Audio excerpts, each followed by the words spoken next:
When you begin to study history, you begin to realize during the feudal age, when the peasants kind of worked on the land of the feudal kings, they only worked 140 days out of the year. The other 200 days they chilled. They didn't work. So today we work more than the peasants. Most people work more than the peasants used to and have less to show for it. They have no land, they have no house, they have nothing. It's the illusion of freedom. This time, we land in Iran, an ancient and sophisticated civilization with a knack for the finer things of life. Present-day Iran takes its roots in the ancient Persian Empire, founded by Cyrus the Great around 550 BC. By the 5th century BC, it was the largest empire the world had ever seen, surpassing the size of its Assyrian predecessors.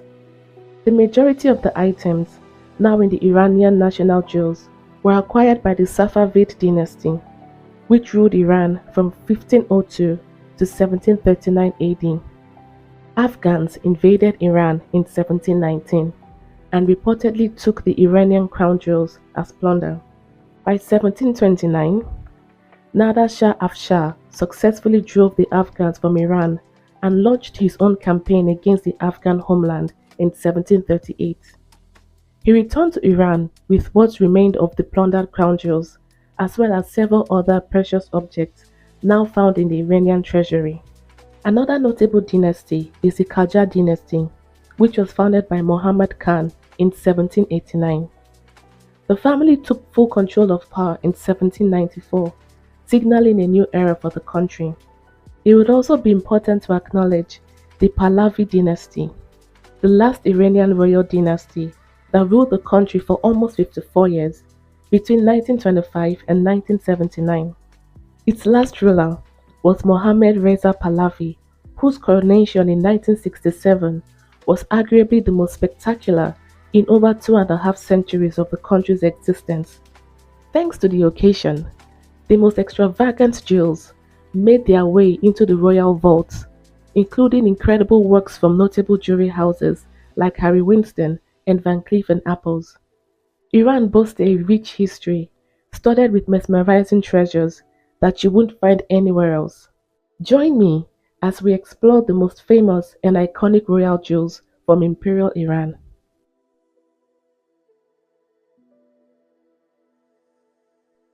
The Kiani crown was the traditional coronation crown of the Iranian crown jewels, worn by the Qajar Shahs of Iran. The crown was designed under the first Qajar Shah, Aga Mohammad Khan Qajar. It is made of red velvet, on which thousands of gems are set, including 1,800 small pearls, 300 emeralds, and 1,800 rubies. It is currently kept in the National Treasury of Iran in Tehran.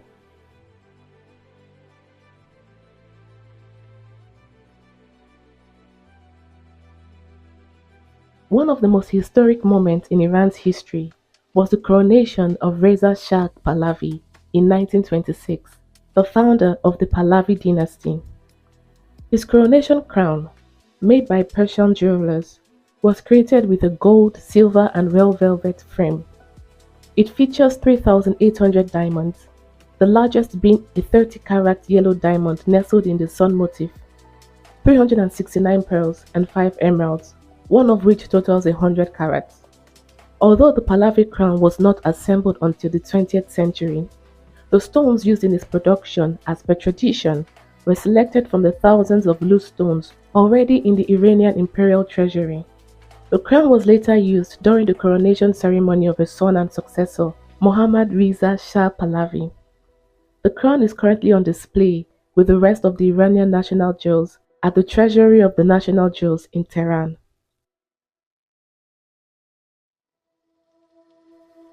When it comes to diamonds, the Daya Inor, which translates Sea of Light, is one of the most celebrated pieces among the Persian crown jewels.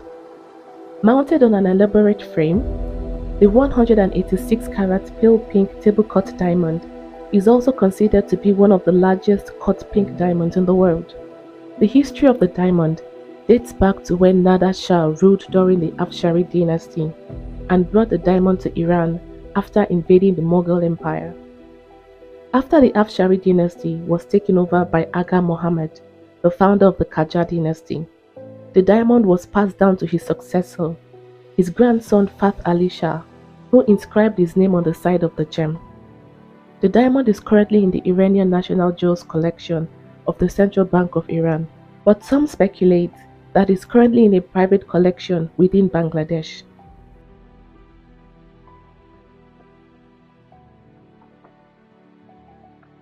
The imperial sword, also known as the Shahi sword, is one of the most treasured and historic pieces in the collection. The sword was commissioned by Amin al-Sultan, the Minister of Interior and Treasury, who served the royal court during the Qajar dynasty. Measuring 103 centimeters, with 3,000 emeralds, rubies and diamonds on the handle alone, the sword was engraved and crafted by an Iranian swordsmith in 1306. The jeweled weapon was presented as a gift to Nasser al-Din Shah from Amin al-Sultan 6 years after it was completed. Since then, the sword has been used during royal ceremonies. In keeping with royal tradition, the last Shah to rule Iran, Mohammad Reza Shah Pahlavi, was presented with the sword at his coronation in 1967.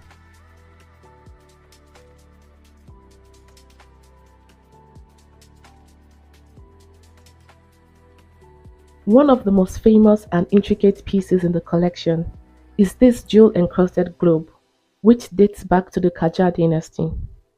The globe was commissioned by the order of Nasser al-Din Shah, who ruled from 1848 until 1869, to keep track of the loose gemstones in the royal treasury.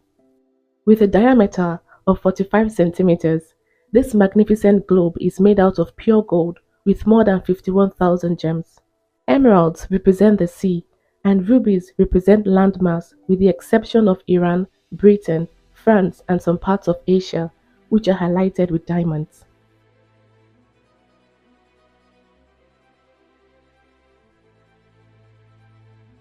The Sun Throne is named so due to the design of the sun at the back panel of the throne. Later, it was reportedly named the Peacock Throne, after Fath Ali Shah's wife. As evidenced by the verses inscribed around the throne, it was renovated in the time of Nasser al-Din Shah. This throne was kept in the Golden Palace until 1980, when it was moved to the vault of the Iranian Crown Jewels at Iran's Central Bank, where it is now on display.